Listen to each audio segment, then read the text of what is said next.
What's up, North County? I'm your host, Randy Doty, and today we are talking Kennedy Club Fitness with none other than Jessica Ibarra with Kennedy Club Fitness. Welcome. Hi, how you doing?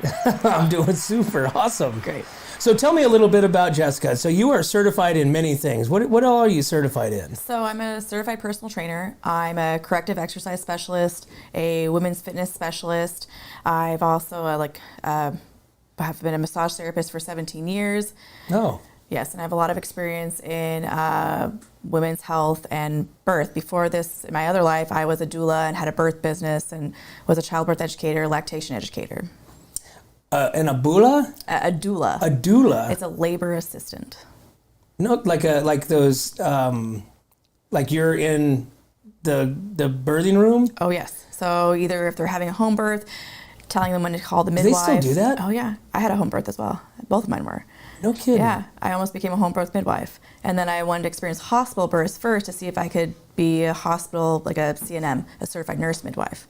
But then a health crisis took me out of that. And so I found my next life, my next career as a personal trainer. Wow. And I'm also a yoga instructor as well. Yeah, well, you do a lot of stuff. Oh, yeah. I mean, you're also into like jujitsu and yes. I mean, and rock climbing now. Geez, right? Yes. My goodness. I coach lots of things. So, and you've been doing this, obviously living a healthy lifestyle for your whole life. My whole life, yes. So at what point, did you come to a point to where, like in your own life, to where you're like, you know what, I got to stop this, and then that's when you transitioned, or have you always been kind of like this way? I've kind of always been this way. It was my family that was kind of like, maybe since you're looking for a career change, you should become a personal trainer, because you're always telling us all we should be eating better, we should be moving our bodies more, we should be just taking better care of ourselves. Wow. And how long have you been with Kennedy?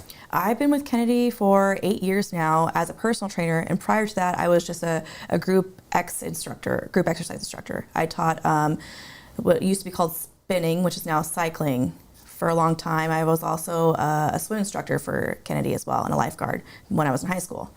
Wow, so you've been there for quite a long time. Quite a long time. And so which one, I guess with so many different things, because you have like classes that you run, right? Or do you just do personal training now? I just do personal training now. I used to have a spinning class, and I used to have a yoga class, but now, and I used to also help teach this HIIT class as well, Body Shock. But now I just focus on personal training one-on-one or in small group settings. Very cool. Oh, so you'll take on a group. So then that way, because I know sometimes personal training can get like, it's, I don't want to say an embarrassing like phone. You know what I'm saying? It's like, yes. I need that help. I'll say it right now. It's the motivation. It's that other person. It's the accountability that a lot of people have a hard time getting over and saying, hey, I need this. I can't do it on my own anymore. Or even at all. Right. So sometimes in a small group setting, having that accountability, someone that's like, hey, you're going to show up on Tuesday, right? Because I'm going to be there. And we need to, I need you to push me.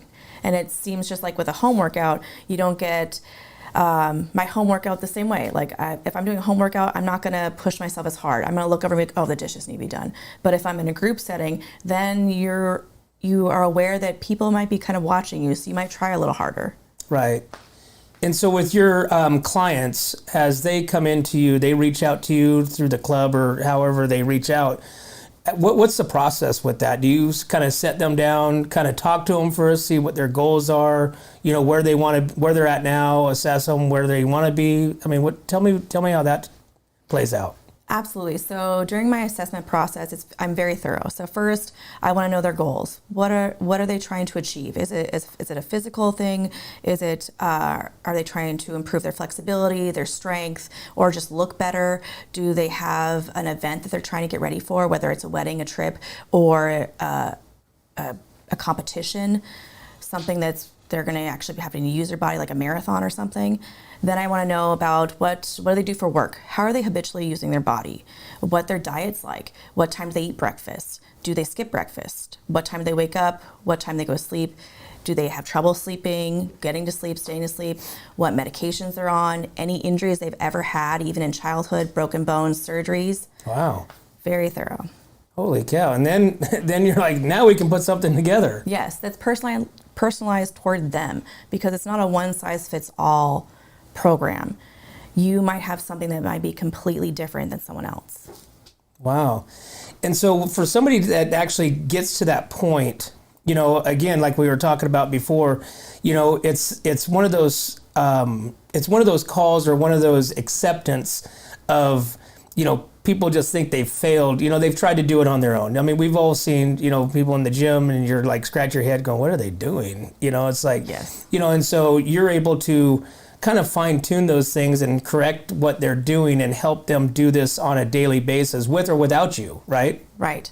So my goal for all my clients is for them to move with the most strength and the least amount of pain through their personal range of motion, depending on what that is. And so do you also give them that food, you know, their meals? I mean, do you kind of completely lay this out for what, 6, 5, 3 months? Or how does that work? So it all depends on what kind of package they have and what kind of a student they are. Some people I see 2 to 3 times a week. Some people I see once a week or every other week or once a month to check in. So it really depends on the person. And as far as the food goes, in the state of California, only a registered dietitian can actually give you a meal plan because it's technically a prescription. And I don't know about food allergies or medication interactions.